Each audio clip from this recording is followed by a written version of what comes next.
왕의 지성소에 들어가 보좌 앞에요.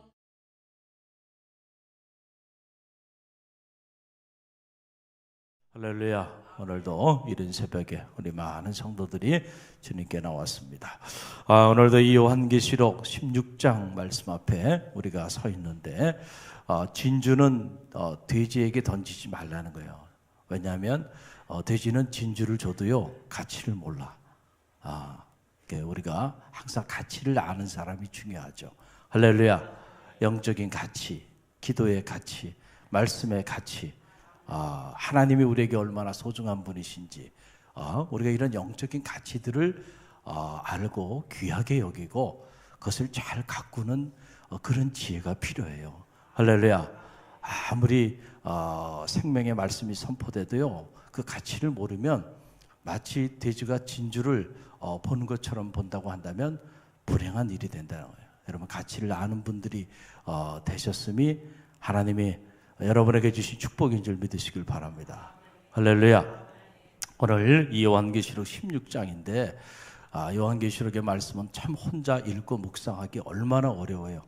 네, 함께 통독하니 귀한 시간이에요, 귀한 시간이 아니에요. 빼앗기지 마시길 바랍니다. 네, 기회가 왔을 때. 자, 우리가 이 요한계시록 15장 말씀에서 일곱 재앙을 가진 일곱 천사에 관한 말씀을 여러분에게 드렸어요. 그래서 일곱 재앙을 가진 일곱 천사의 이야기가 있고, 그리고 동시에 한쪽에서는 이긴 자의 노래가 있었다. 모세의 노래, 어린 양의 노래를 부르는 이런 장면이 나왔는데, 이제 16장으로 넘어와서는 그 일곱 재앙을 가진 일곱 천사가 이제 금대접, 하나님의 진노를 상징하는 금대접을 이양받게 되었는데, 이제 그 금대접을 풀어놓기 시작하는 거예요. 그래서 그 마지막 재앙의 내용들이 일곱 가지가 쫙 나오고 있는 그런 내용이 이 요한계시록 16장에 이렇게 나오고 있습니다.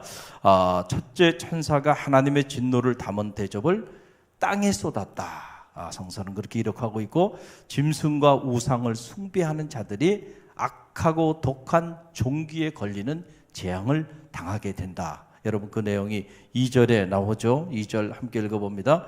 첫째 천사가 가서 그 대접을 땅에 쏟음에 짐승의 표를 받은 사람들과 그 우상에게 경배하는 자들에게 악하고 독한 종기가 나더라. 여기서 짐승은 누군지, 어떤 존재인지 알죠? 큰 용, 큰 뱀, 마귀라고 하는 그 악한 세력으로부터 보좌와 능력과 권세를 이양받은 악한 세력을 상징한다 그랬잖아요. 자, 그들에게 절을 하고 그들을 숭배하는 자들에게는 재앙이 임하는 거예요. 재앙이 임하는데, 악하고 독한 종기에 걸리는 재앙을 당하는 이런 환상을 보여줬다는 것. 또 둘째 천사가 하나님의 진노의 대접을 바다에 쏟았다. 이번에 그랬더니 바다의 모든 생물들이 다 죽었다. 그러니까 땅과 바다가 이제 죽임을 당하게 되는 이런 재앙이 이루어지게 되는 거예요. 3절이 그 내용이죠. 함께 읽어봅니다. 둘째 천사가 그 대접을 바다에 쏟음에 바다가 곧 죽은 자의 피같이 되니 바다 가운데 모든 생물이 죽더라. 그랬어요. 바다가 죽고 있어요. 지금도 보면 바다가 죽어요. 바다가 각종 오염들로 인해서요, 바다 생물들이 죽어가고 있는데, 이 바다가 죽어가는 이런 환상을 우리에게 보여줬어요. 세 번째 천사가 하나님의 진노의 대접을 이제는 강과 물의 근원에 쏟았더니 다 피가 되고 말았다. 여러분, 이게 4절이죠. 함께 읽어봅니다. 셋째 천사가 그 대접을 강과 물 근원에 쏟음에 피가 되더라. 자, 그런데 이 셋째 천사가 하나님의 진노의 대접을 쏟아서 다 피가 되게 만들어 버렸는데, 이게 마실 수가 없는 다 죽음의 물이 되고 말하는 물 근원이 다 죽어버리게 됐는데, 이렇게 된 이유가 나와요. 왜 이렇게 했는가? 그 이유가 어디냐면, 그들이 성도들과 선지자들의 피를 흘렸으므로 그들에게 피를 마시게 한 것이라는 거예요. 자, 이게 중요한 거예요. 할렐루야. 그러니까 하나님의 진노는 그냥 하나님이 심술구주셔서 하나님이 진노하시는 것이 아니고요. 하나님은 공의의 하나님과 동시에 사랑의 하나님이라고 그랬죠. 그래서 심판이 있는 거죠. 그러니까 성도들과 선지자들의 피를 흘린 자들은 반드시 하나님의 진노를 받게 되어 있다는 거예요. 할렐루야. 그래서 성도들이 핍박을 당하고 고난을 당하니, 여러분들이 핍박당하고 고난당하면 여러분들이 손에 피 묻히지 마세요. 하나님이 알아서 다 해결하십니다. 할렐루야. 저도 주의 길을 걸어가면서 참 마음 상하게 하고 힘들게 하는 사람들이 있어요, 없어요? 있어요. 제가 제 손에 피 안 묻힙니다. 중보하며 기도할 뿐이에요, 저는. 할렐루야. 하나님이 다 알아서 그를 변화시키든지 채찍을 하셔서 진노하시든지 하나님의 영역이야. 그거 다 제가 그 문제를 해결하려고 나가면 제가 주의 길을 갈 수가 없어요. 다윗이 사울 피 묻힐 수 있었어요, 없었어요? 있었죠. 그런데 피 안 묻혔습니다. 하나님이 세웠으니 하나님이 알아서 하시겠지. 할렐루야. 하나님이 알아서 해결하시잖아요. 이게 무서운 거예요. 그래서 성도들과 하나님이 택한 주의 종 선지자들에게 피를 흘리게 만든 그런 악한 세력들에 대해서는 하나님이 마지막 때에 무섭게 진노하시고 재앙하신다는 거예요. 여러분, 이거 무서운 얘기죠? 네 번째 보면, 넷째 천사가 하나님의 진노의 대접을 해에 쏟았다. 그랬더니 해가 권세를 받아 불로 사람들을 태워버렸다. 자, 그런데 놀라운 사실은, 여기서부터 놀라운 또 다른 사실이 나오는데, 그럼에도 불구하고 그들이 이런 일로 인하여 하나님의 이름을 비방하며 회개하지 아니하고 주께 영광을 돌리지 않았다는 거예요. 참 이 대목이 오늘 우리를 가슴 아프게 만들어요. 하나님이 진노하셔서 그 진노의 채찍으로 재앙을 내리시는데도 불구하고 결코 회개하지 않았대요. 돌아서지 않았다는 거죠. 끝까지 하나님께 영광을 돌리지 않았다는 거예요. 그러니까 하나님의 진노가 멈추지 않는 거예요. 자, 여러분, 그 내용이 8절로 9절에 나오죠. 8절로 9절 함께 읽어봅니다. 넷째 천사가 그 대접을 해 소돔에 해가 권세를 받아 불로 사람들을 태우니 사람들이 크게 태움에 태워진지라. 이 재앙들을 행하는 권세를 가지신 하나님의 이름을 비방하며 또 회개하지 아니하고 주께 영광을 돌리지 아니하더라. 참 이 대목이 우리를 가슴 아프게 해요. 우리는 생각하기에 이 재앙들을 행하는 권세를 가지신 하나님 앞에 그들이 이제는 돌아섰더라. 할렐루야. 회개하고 참회하고 돌아섰다고 한다면 얼마나 좋았을까. 그런데 그 재앙들을 내리는 권세를 가지신 하나님, 그 하나님께 돌아선 것이 아니고 오히려 그 이름을 비방하고 회개하지 아니하고 주께 영광을 돌리지 아니하였다. 자, 이런 사람들이, 제가 어떤 사람들이라 그랬어요? 강한 사람들이에요. 강한 사람들. 하나님은 약한 자를 들어서 강한 자를 부끄럽게 하세요. 할렐루야. 정말로 우리가 여러분이 부족하고 약하다는 사실을 정말로 여러분들이 그렇게 깨닫고 여러분들이 그렇게 정말로 생각한다고 한다면 여러분의 삶은 걱정할 필요가 없어. 하나님 책임져 주십니다. 할렐루야. 문제는 여러분이 너무 강한 게 문제야. 강해요, 안 강해요? 강하다니까. 뭐가 강해? 자아가 너무 강해, 너무 강해, 너무 강해. 그래서 여기 나온 사람들이, 아니, 이런 재앙을 하나님이 내리심에도 불구하고 하나님 심판으로 재앙을 내리는 거예요. 가정의 재앙을 내리고 자녀들의 재앙을 내리고 삶의 재앙을 내려요. 가정이 무너지고 삶이 무너지고 있는데도 정신을 못 차려. 회개하지 못하고 하나님을 경외하지 못하고 하나님께 영광을 돌리지만 오히려 하나님의 이름을 비방하고 나간다는 거예요. 이런 강한 사람들이 오늘도 있어요, 없어요? 그런 희망이 없는 거예요. 희망이. 매를 맞기 전에 돌아오는 게 가장 좋고요. 매를 맞았으면 잘못했다고 그냥 싹싹 피는 게 중요해요. 제가 딸이 둘인데 우리 둘째 딸이 참 지혜로워요. 어릴 때 보면 항상 둘이 이제 이렇게 싸우잖아요. 싸우는 걸 제가 가장 싫어하기 때문에 그러면 둘 다 이제 앉혀놓고 이제 야단을 칩니다. 그리고 회초리를 딱 들면은요, 저대는 딱 쳐다보고 버팁니다. 이놈은 참 어릴 때부터 보면 애가 그리고 맞으면서도 아프다는 소리를 안 내요. 그러니까 이게 더 세게 때리게 되잖아요, 걔한테는. 아니, 그래요, 안 그래요? 때리면 좀 아픈 흉내라도 내야 되는데. 그런데 이놈은 다 큰 애가 맞는 걸 보면 벌써 그냥 자지러집니다. 무조건 잘못했다는 거, 무조건. 다시는 안 그렇게 때려요. 또 그러면서도 하여간 위기가 오면은 무조건 엎드려서 살살 빕니다. 그러면서 막 자기가 막 넘어가요. 막 넘어가. 얘한테 큰 소리 더 치다가는 무슨 큰일 날 것 같아.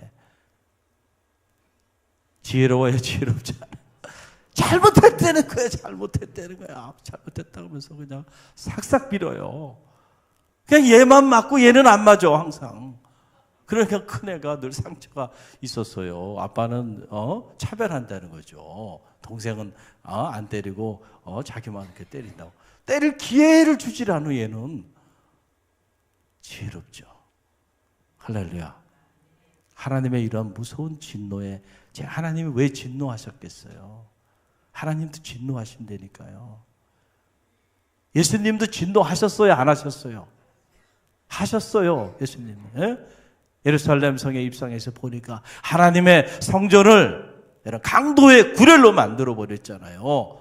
내 집은 만민이 기도하는 집이라 일컬음을 받으리라 했는데 기도하는 사람들은 없고 사람들은 굴대처럼 모여 있어. 그런데 다 보니까 이 사람 장사치들만 모여 있는 거예요, 여러분. 그러니까 채찍을 가지고요, 성전을 다 그냥 해파시키고 다 상을 엎어버리셨어요. 진노하셨어요, 안 하셨어요? 진노하셨죠. 정말 화가 나요, 안 나요? 나죠? 나는 거예요. 그게 하나님의 이 진노, 이 진노가 임해가지고 채찍을 맞을 때는 그때라도 정신 차리고 돌아와야죠. 근데 그때도 오히려 그 일로 인해 하나님을 비방하고, 그리고 그 때문에 오히려 하나님께 영광을 돌리지 않고 나가는 이런 악한, 강한 사람들이 있다는 거예요.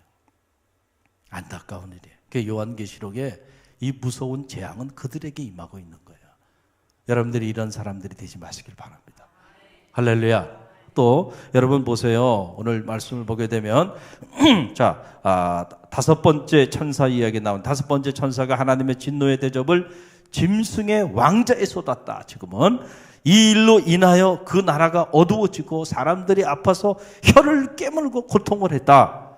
그런데 여기서도 보면 안타까운 일은 그런 상황에서도 역시 그 일로 인하여 하나님을 비방하고 하나님의 행위를 그들의 행위를 회개하지 아니하였다. 이런 안타까운 기록이 반복해서 나와요. 10절로 11절 보세요. 함께 읽어봅니다. 또 다섯째 천사가 그 대접을 짐승의 왕자에 쏟으니 그 나라가 곧 어두워지며 사람들이 아파서 자기 혀를 깨물고 아픈 것과 종기로 말미암아 하늘의 하나님을 비방하고 그들의 행위를 회개하지 아니하였다. 그들이 재앙을 당하니까 이 재앙 때문에 돌아와야 되는데 그 재앙 때문에 오히려 하나님을 비방하고 그들의 행위를 회개하지 않았다는 거예요. 돌아서야 돼요. 그 예수님이 하나님의 아들로서의 사역을 시작하시면서 첫 번째 메시지가 뭐예요? The kingdom of God is near. 하나님의 나라가 가까웠다. Repent. 회개하라는 거예요. 할렐루야. 여러분, 이게 참회라고 하는 거죠. 자기 성찰, 철학에서는 그렇게 말하잖아요. 자기를 돌아보는 거예요. 하나님 앞에서. 나는 정말 하나님 앞에서 괜찮은가? 내가 이렇게 신앙생활해도 괜찮은가? 여러분, 자기 자신을 돌아보는 지혜가 있기를 바랍니다. 지금 남들 볼 경황이 없어요. 지금 나도 제대로 하나님 앞에 믿음의 길을 걸어가기 어려운 약한 세대에 살아가고 있는데 남들 볼 경황이 있나요? 다른 가정 볼 경황이 있어요? 여러분의 가정, 여러분의 자녀, 여러분 자신을 한번 여러분 하나님 앞에 돌아보세요. 그러면 정말로 부족한 것이 투성이잖아요. 할렐루야. 나 하나 제대로 서기도 어려워요. 할렐루야. 자기를 돌아보는 지혜가 필요해요. 이거를 존 웨슬리는 성화라고 그랬어요. 성화, 내적 성화, inner holiness. 그 내적인 성화가 이루어질 때 outer holiness, social sanctification, 사회 성화, 그 아름다운 거룩한 향기가 영향력을 가지고 이제 흘러 넘치게 되는 거예요. 거기까지 가기 전에 나 안에 내적인 자기 성화, 자기 성찰이 필요하다는 거예요. 그게 되지 않는 사람들이, 그 사람들이 이런 재앙을 당하고 있다는 거예요. 또 여섯 번째, 천사가 하나님의 진노의 대접을 큰 강 유브라데에 쏟았으니 강물이 말라버렸다는 이런 환상을 보여줬는데, 유브라데 강, 우리 계시록 9장에서 이미 등장했죠. 제가 여러분에게 말씀을 드렸어요.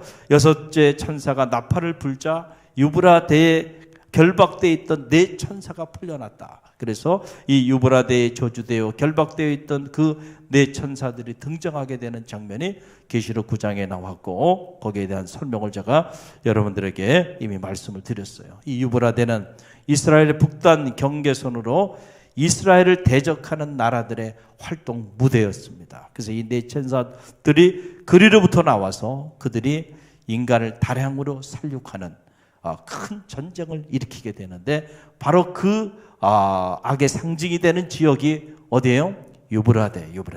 근데 오늘 보니까 하나님의 진노의 대접을 큰 강 유브라데에 쏟아버렸더니 강물이 말라 버렸다라고 하는 거예요. 12절에 나오죠. 함께 읽어봅니다. 또 여섯째 천사가 그 대접을 큰 강 유브라데에 쏟음에 강물이 말라 동방에서 오는 왕들의 길이 예비되었더라. 자, 일곱 번째 천사가 하나님의 진노의 대접을 이제는 공중에 쏟으니 번개와 음성들과 우레소리가 있고 큰 지진이 일어났다. 17절로 18절인데요. 함께 읽어봅니다. 일곱째 천사가 그 대접을 공중에 쏟음에 큰 음성이 성전에서 보좌로부터 나서 이르되 되었다 하시니 번개와 음성들과 우레소리가 있고 큰 지진이 있어 얼마나 큰지 사람이 땅에 있어 온 이래로 이같이 큰 지진이 없더라. 아멘. 그러니까 큰 지진, 이와 같이 이렇게 큰 지진이 일어나지 않았다. 이런 엄청난 지진이 일어나게 되는 이런 환상을 보여주게 되죠. 오늘날도 보면은 이 지진이 곳곳에서 일어나고, 우리나라도 지진대가 아닌 줄 알았는데 알고 보니까 우리나라도 지진대예요. 언제 지진이 일어날지 몰라요. 지진에 대해서는 아무런 방비가 없는 그런 나라인데 원자력 발전소도 많고, 정말 지진이 큰 지진이 한번 일어나면, 한 7점대 지진이 일어나면 대한민국이 사라질 수도 있습니다. 아무런 우리가 대비가 없거든요. 무서운 일이에요.